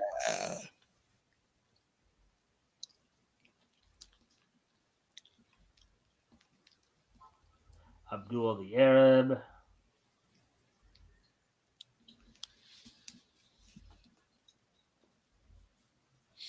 Again, it's just nice how they take you to a lot of exotic locations. I like that. All this for 10 cents. Yeah. Crazy. Wow. Yeah. Here we go. And this is another one that was done by Art, but Art Gordon was his pseudonym for this particular story. But anyways, go for it. All right.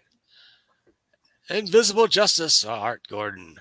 A small schooner sails smoothly along bound for the Sargasso Sea, known as the Graveyard of Lost Ships. I'm glad you came along, Kent. Wait, there's narration. Oh, on board, Professor Clark is talking to Kent Thurston, alias the Invisible Hood, an arch enemy of crime. I'm glad you came along, Kent. This is going to be the finest scientific expedition I've ever undertaken. I've heard about the Sargasso Sea, sir. We're going down almost a mile into the water in this diving bell and look in on a new world. Sounds great, eh? Now let me ask you something. Does this remind you of anything that you might have seen growing up? Jacques Cousteau. Well, yeah, that's one possibility. I was also thinking maybe even Sea Lab as well. Yeah. Sea Lab 2020. Yeah. Suddenly, a man steps out from behind the bell. Don't move, you two. This ship is changing hands.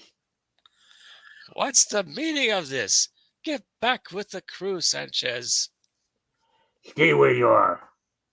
I have persuaded the crew to join forces with me. I'm running the ship from now on. You can move around, but don't try any funny stuff.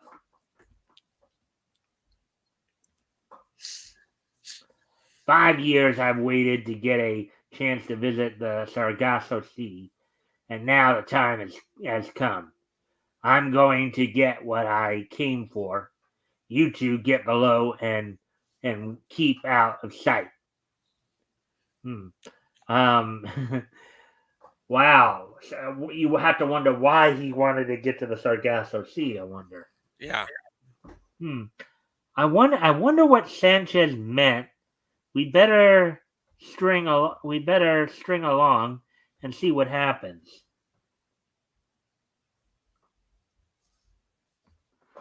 Later, as the ship enters the Sargasso Sea, Okay, men, here's the spot. Put on your diving suits. We're going down. Now, could it possibly be maybe there was I don't know, maybe a sunken treasure? yeah, could be, Hmm. I guess we'll wait and see, won't we? yeah. Let's go, you swabs. You're going to get the surprise of your lives down there. Nice. Do do do do. Meanwhile, alone in his cabin, Thurston dons his hood, which is covered with a secret chemical that makes its wearer invisible. As the invisible hood comes on deck, Uh-oh. There they go. Good luck, boys. There's narration at the bottom at there. the air pump, the crew are busily working. I'll just borrow a helmet and follow the bell. Oh wait, That's that's you. next to me. Yeah. That's you. Go. I'll just borrow a helmet and follow the bell. Now to await developments. Now you notice how they depicted invisibility right there with the lining. Yeah, They did at least an outline of his presence there.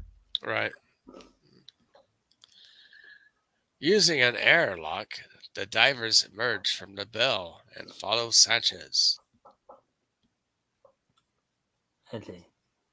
That's you. They they started digging at a certain spot. They found it. Great Scott! It's an iron box. Oh,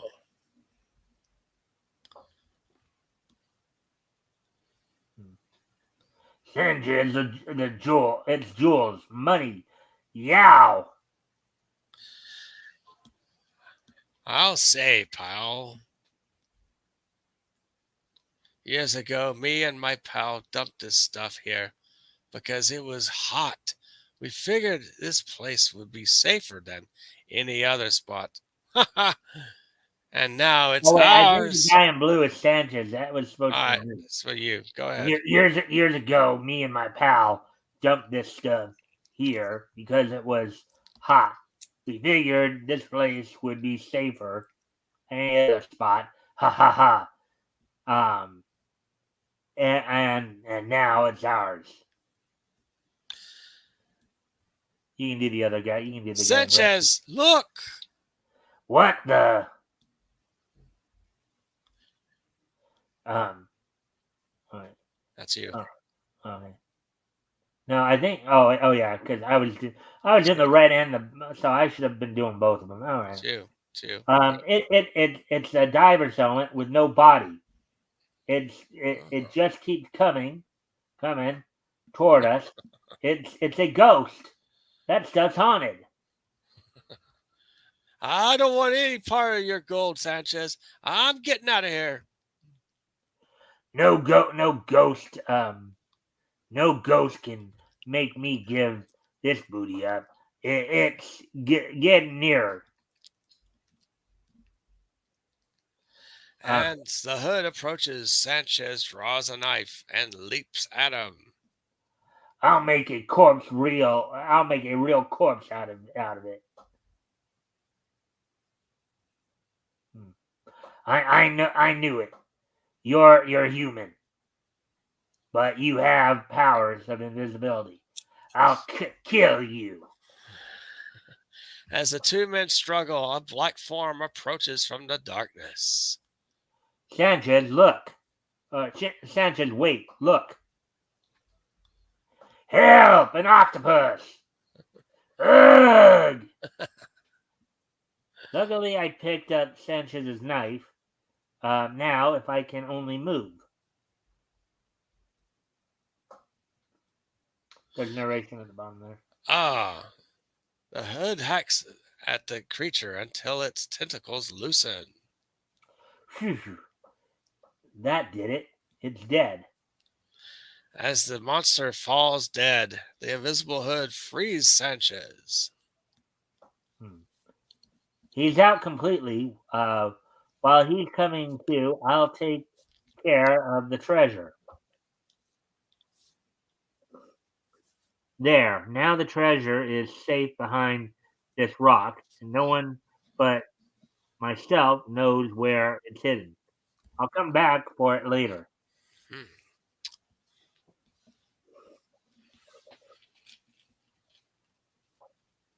A few minutes later, the hood rises to the surface, carrying Sanchez with him. Eddie. Boy, was I glad to get rid of those diving helmets. Now, if I can get Sanchez safely in my cabin, everything will be fine for the professor. Well, I made it. The professor will be mighty glad to hear he can have his ship back. Hmm. Oh wait, let me see something here. I just want to. Hmm. No? I One of the things I was so it doesn't look like he restrained him in any way.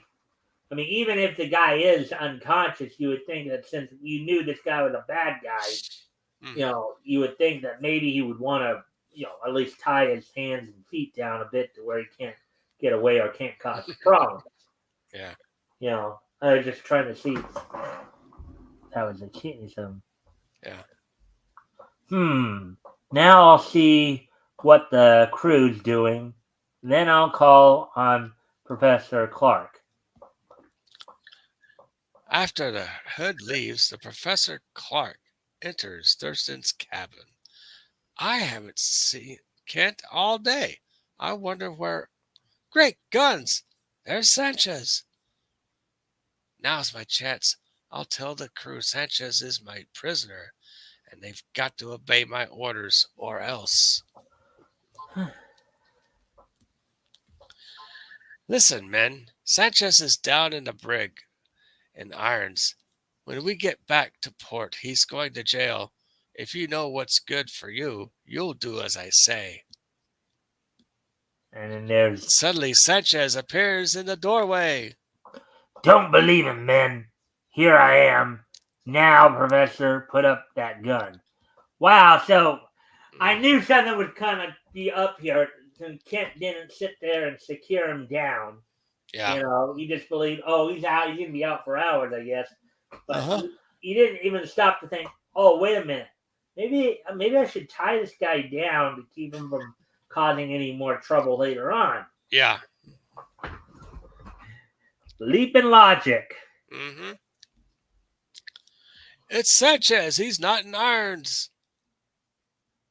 The professor's lying. Get him! Come on, man. Let's get him. Get him! From a distance, the invisible hood sees the captain's plight. Uh-oh, Sanchez is on the loose. Something has to be done.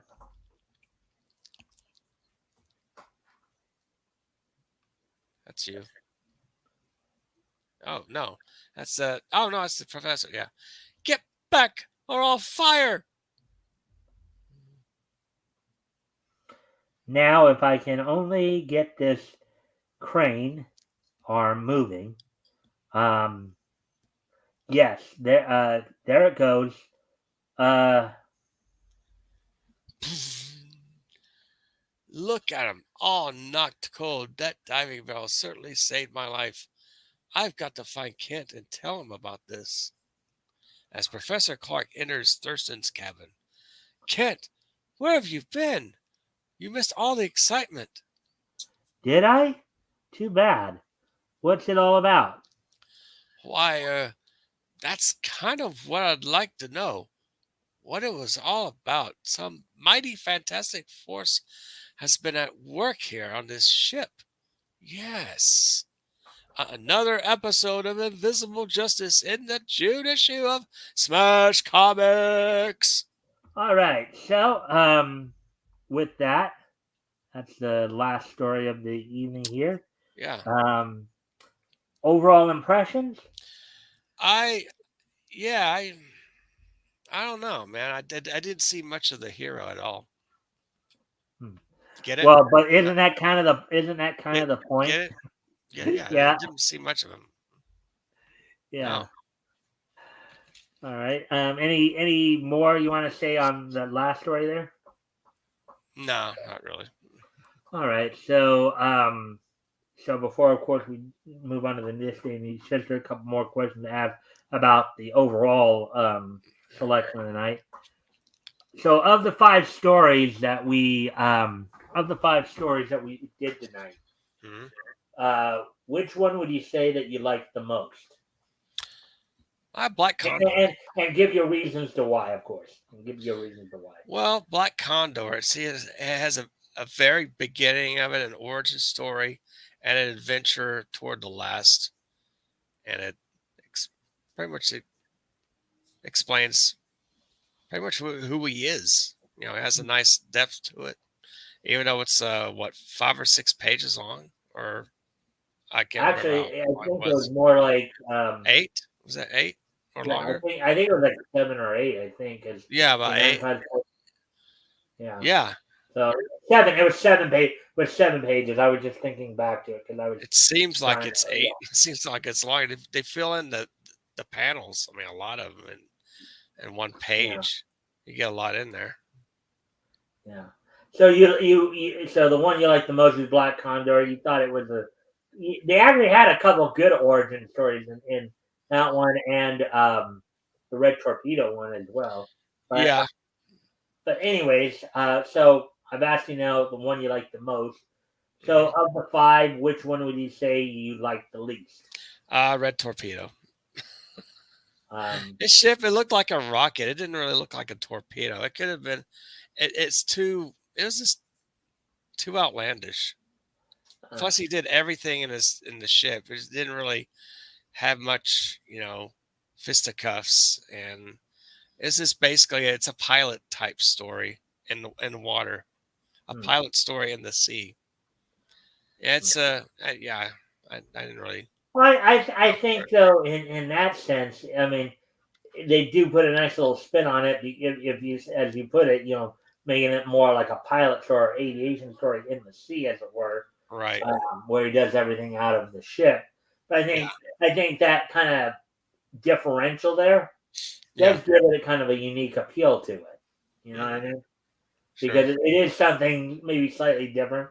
Maybe it's something that okay, maybe now you're not too keen on, but some that could potentially grow on you, if depending upon how many how many stories. So you liked the Black Condor the most. You liked Red Torpedo the least. All right. Right. That's right. So overall, what did you think of the writing of the stories?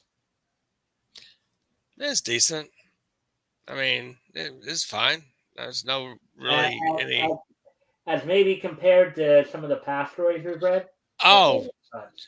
yeah. They had better writers back then than they do currently in modern big two comics. Well, I'm not even just talking about the comparison between then and now. I'm talking more because you've read earlier stories with me.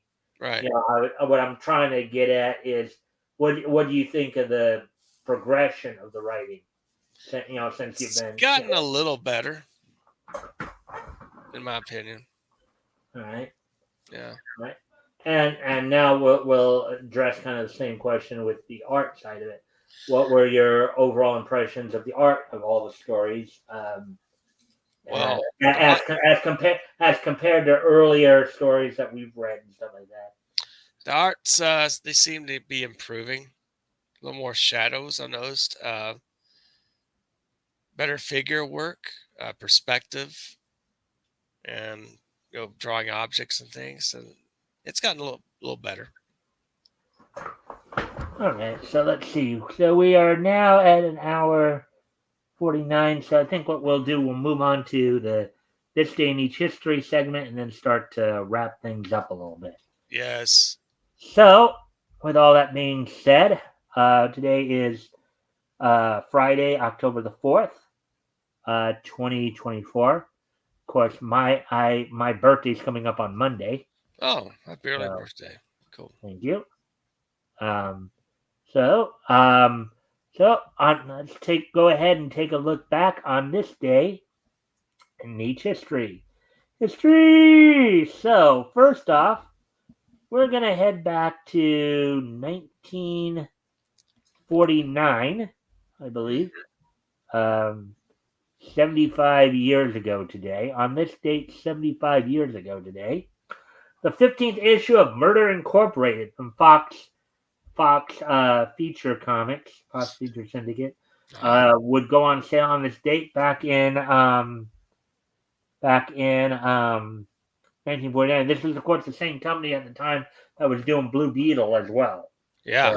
Cool. So it sold for 10 cents for 32 pages. So on this date, 75 years ago today, the 15th issue of Murder Incorporated went on sale on this date back in 1949. Very cool.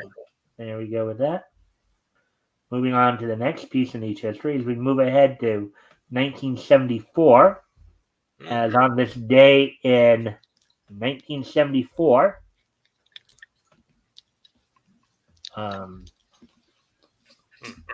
Tatsunoko Productions superhero anime Hurricane Polymer premiered on Japanese television on this date in 1974. So 50 years ago today, Tatsunoko Productions Hurricane Polymer, superhero anime, premiered on Japanese television on this date back in 1974, 50 years ago today. It was on what was known then, I believe, as NET, and now ANN. So, with that, let's move on to the next piece of Nietzsche history. As we 2019 and then 2009. So we now move ahead to 2009, which was 15 years ago today. And on this date, 15 years ago today, WWE held its Hell in a Cell event. Hell in a Cell event from the Prudential Center in Newark, New Jersey. So this is I think this is a pay-per-view where every match, I think, may have been contested in a Hell in a Cell, I believe, but not 100% sure how I did that. I want to go straight to results here. So let's see. The main event saw D-Generation X, a duo of Triple H and Shawn Michaels, defeat the Legacy of Cody Rhodes and Ted DiBiase. That's Ted DiBiase Jr. That's not to confuse with the $1 Million Man, mind you. Right. In a tag team Hell in a Cell match, Kofi Kingston retained the WWE United States Champion in a triple threat match with The Miz and Jack Swagger.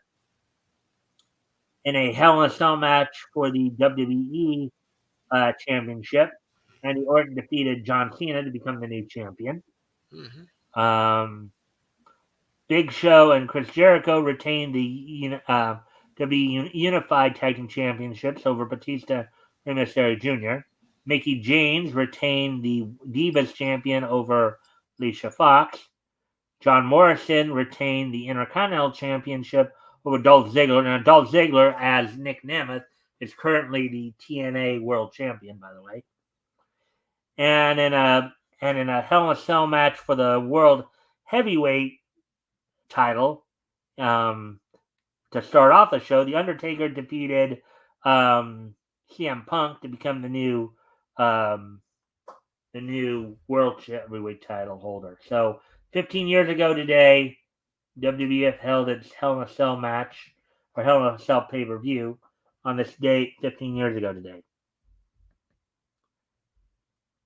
You there, Apex? I guess he must have had to step away for a moment. And last but not least, of course, on this date 5 years ago today, on this day in 2019, um, South Park is banned in China after the episode "Banned in China," that where they mocked the country and its government. Parker and Stone issued a sarcastic apology in response. Parker and Stone, I believe, are the two producers. So on this date, 5 years ago today, um, South Park gets banned in China. So with that being said, I hope everybody. Let's see. Actually, I do want to wait till to Apex and give him a chance to do an outro. Um, he just kind of left me. I don't even know. Let's see now. So I hope everybody did enjoy the show. I think we had some fun tonight with it. Looking back on on the quality comics world.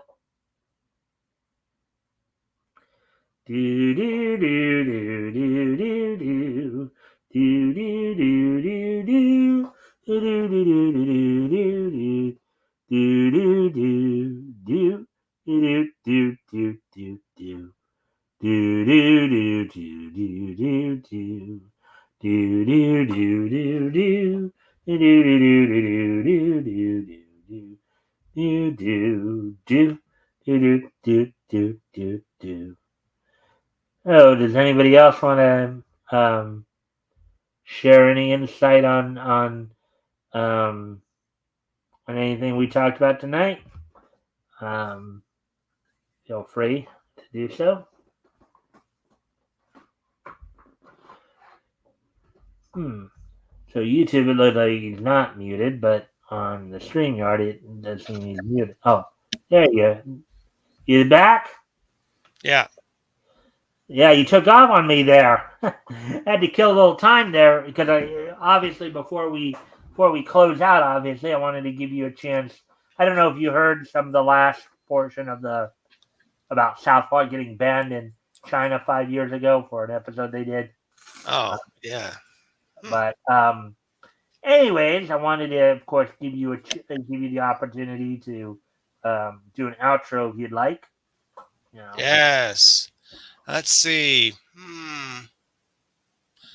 Oh, it's October, so we are looking at October 12th, which is next Saturday. Rex Hex and Apex show. Rex is hosting. I don't know who we're gonna have, but it'll be a fine guest, I'm sure. Or we might not have a guest. I have no idea. Anyway, here we go. Back Dragon Rage, Jimmy Reyes book right here. We got the link here in the chat. Bam, bam, bam, bam. Dragon Rage redo. This is the color version of it. There's like different covers as well. Do you mind if I share my screen for a moment? Oh yeah. Well, I've already enlarged you too. I'm going to share my screen as well. All right. Let me go and present. Let me do this real quick. There. Share screen. Let me go get. Let me go find it. Where is it? Oh yeah, here it is. Yeah. As soon as you bring it up, I will bring it up there. Woo. Oh, daggone! It keeps doing that thing. Let me go ahead and switch it back here. Keeps going back to this. Okay, bam. Here we go. I was even trying to enlarge it for you there. Here it is. We got it. Yeah. And yeah, here it is. Yep, Dragon Rage. It's $3,670, 54 backers. Yeah, back it. We've got 30%, 12,000 flexible goal. 12 days left, guys. So check it out.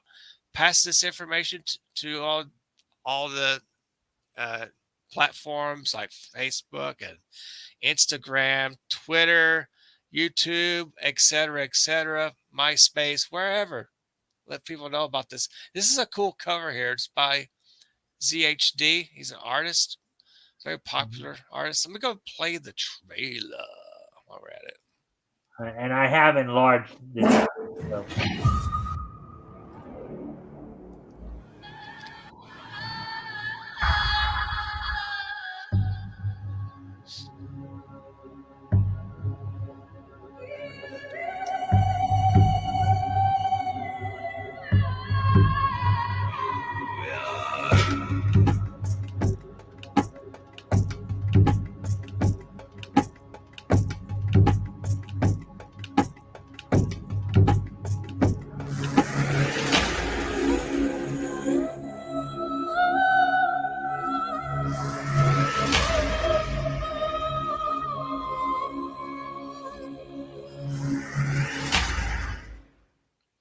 now, baby. Dragon Rage. Ah. Yes, Jimmy Reyes. And you can get the everything bundle for $125 as all three of the books plus autographed, and includes prints and posters. Really cool. And this cover right here, let me get to the cover. This cover right here would make an amazing T-shirt. I want a T-shirt of that. That would look so cool. Bam. But anyway, check it out. It's a great book. David Finch did a cover right here. David Finch, known for Batman and all the other titles, DC and Marvel. He's worked at Marvel, and yeah, Jimmy has quite a history of his experience in comics, and he's yeah, really needs some help there. And check it out. It's a great book. It's great art. I mean, you'll love it. Better than what's and the current Marvel and DC, that's for sure. This one kills it. And there you go. Thank you. All right, no problem. And if you could stick around for a couple minutes afterwards for post show, Sure. that'd be appreciated. Anyways, guys, I thank everybody for being here. We'll be back here on Sunday, of course, with as we wind down our panel shows on the weekends.